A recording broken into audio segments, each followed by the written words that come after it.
അയോധ്യ, വാരണാസി, ചിത്രകൂടം എന്നീ സ്ഥലങ്ങളിൽ വെച്ചും എന്ത് ചെയ്തു? അയോധ്യ കൂടാതെ വാരണാസി, ചിത്രകൂടം എന്നീ സ്ഥലങ്ങളിൽ വെച്ചും ഇതിൻ്റെ രചന നിർവഹിക്കപ്പെട്ടു. രാമചരിതമാനസ് സ്ഥാനീയ ഭാഷാമേം ലിഖാ ഗയാ ഹെ. ഇവിടെ സ്ഥാനീയം എന്ന് ഉദ്ദേശിക്കുന്നത് പ്രാദേശിക ഭാഷയാണ്. രാമചരിതമാനസ് രചിച്ചിരിക്കുന്നത് പ്രാദേശിക ഭാഷയിലാണ്. അതോടൊപ്പം തന്നെ കുച്ച് ലോഗോं का मानना है कि वाल्मीकि अपने मूल में संस्कृत महाकाव्य रामायण की घटनाओं का एक काव्यात्मक പുനർകഥൻ ഹെ.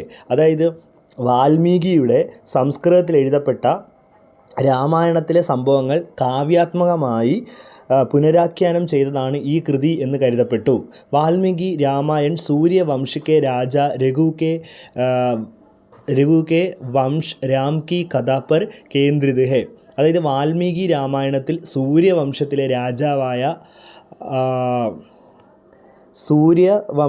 രാജാവായ രഘുവിൻ്റെ അനന്തരവനായ രാമനെ കേന്ദ്രീകരിച്ചാണ് ആ കൃതി രചിക്കപ്പെട്ടിരിക്കുന്നത്.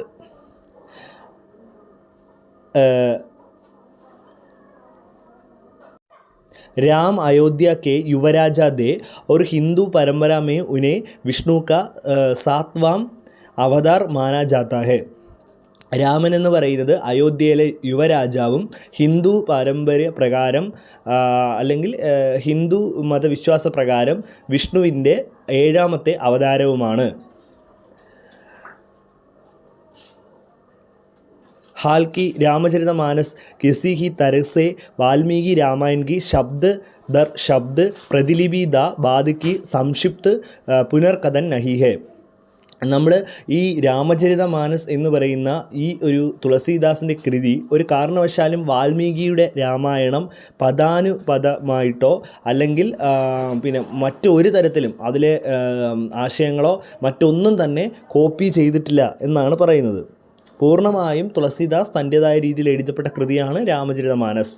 രാമചരിതമാനസ് में संस्कृत में लिखी गई कई अन्य पूर्ववर्ती रामायणों के तत्वों और अन्य भारतीय भाषाओं और पुराणों की कहानियाँ है. അതായത്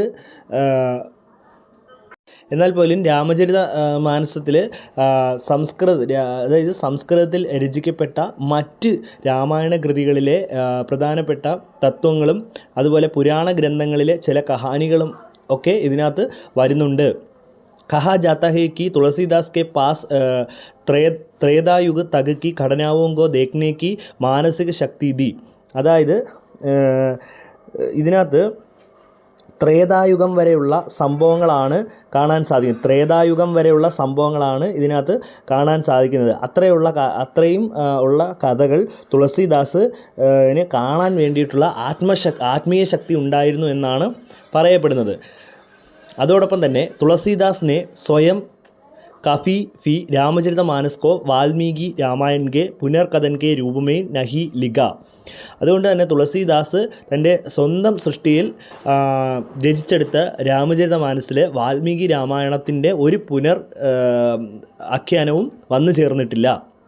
महाकाव्य रामचरितमानस को अपनी पत्नी पार्वती को सुनने से पहले शिव के मन में संग्रहित राम की कहानी के रूप में जाना जाता है. അതോടൊപ്പം തന്നെ ഇതിഹാസമായ രാമചരിതമാനസത്തെ അദ്ദേഹം ഭാര്യയായ പാർവതിയോട് വിവരിക്കുന്നതിന് മുമ്പ് ശിവൻ്റെ മനസ്സിൽ സംഭരിച്ച രാമൻ്റെ കഥ എന്നാണ് വിളിക്കുന്നത്. അതുകൊണ്ടാണ് അതിനെ മാനസ എന്ന് വിളിക്കുന്നത്. तुलसीदास का दावा है कि यह कहानी उन्हें अपने गुरु നരഹരിദാസ് से मिली थी. തൻ്റെ ഗുരുവായ നരഹരിദാസ് മുഖേനയാണ് ഈ കഥ തനിക്ക് ലഭിച്ചതെന്ന് തുളസീദാസ് അവകാശപ്പെടുന്നുണ്ട്. തുളസീദാസ് एक मासूम बालक थे और उन्होंने रामचरितमानस लिखने से पहले इस कहानी को अपने मन में रखा था.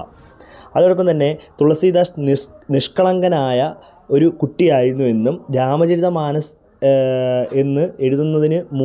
രാമചരിതമാനസ് എഴുതുന്നതിന് മുമ്പ് ഈ കഥ അദ്ദേഹത്തിൻ്റെ മനസ്സിൽ ഉണ്ടായിരുന്നുവെന്നും അതായത് മനസ്സിൽ ഈ കഥ ഉണ്ടായിരുന്നുവെന്നുമാണ് പറയുന്നത്. രാമചരിതമാനസ് के इस भाग का अर्थ यह है कि तुलसीदास प्रारंभ में कथा को पूरी तरह समझ नहीं सके क्योंकि वह एक अबोध बालक थे.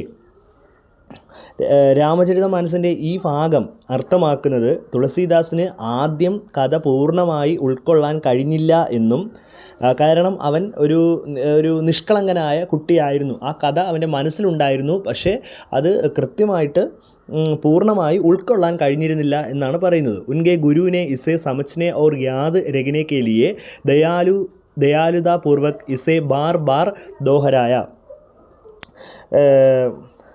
അത് മനസ്സിലാക്കാനും ഓർക്കാനും അവൻ്റെ ഗുരു അതായത് നരഹരിദാസ് അവനോട് വീണ്ടും വീണ്ടും ആവർത്തിച്ച് പറഞ്ഞിരുന്നു.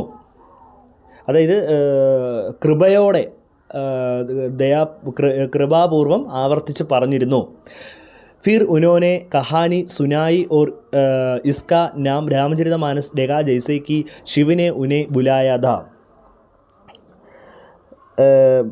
തുടർന്ന് അദ്ദേഹം കഥ വിവരിക്കുകയും ശിവൻ തന്നെ വിളിച്ചതുപോലെ രാമചരിതമാനസ് ശിവൻ പറഞ്ഞു തന്നതാണെന്ന് ഉദ്ദേശിച്ചുകൊണ്ട് രാമചരിതമാനസ് എന്ന് അദ്ദേഹം പേരിടുകയും ചെയ്തു എന്നാണ് പറയുന്നത്. ഇസ്ലിയെ മഹാകാവ്യ കവിതാക്കോ തുളസീകൃത് രാമായൺ ഫി കഹാ ജാത്താ ഹെ.